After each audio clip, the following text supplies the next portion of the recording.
ঈদ মুবাৰক চবলে দিছোঁ। আজি আমি আছোঁ ম্যানমাৰ, মানে লংৱাৰ পৰা অলমষ্ট আমি 45 মান হ'ব ন, 45 মান কিলোমিটাৰ দূৰলৈ আহি গ'লোঁ।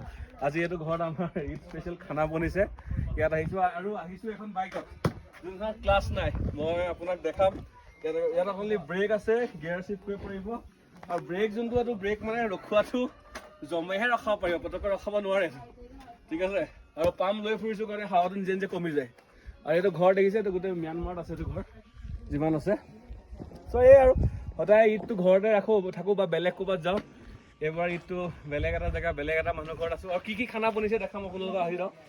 তেওঁলোকে ইউজুৱেলি চব বইলে খায় আৰু ঢেকীয়া শাক বনাইছে। এইটো তেওঁলোকে কিটচেন হয়, কিটচেনৰ ইয়াত ঢেকীয়া বইল হৈ আছে, এইটো জুই হয়। আৰু এইফালে বেলেগ বেলেগ খানা বনি আছে, মই অতি সোনকালে দেখাই আছোঁ। ঈদ স্পেচিয়েল হয় ম্যানমাৰত। ইয়াত ঢেকীয়া শাক আছে, লাই পাত আছে, চব বইল হয়। এইটো আপোনাৰ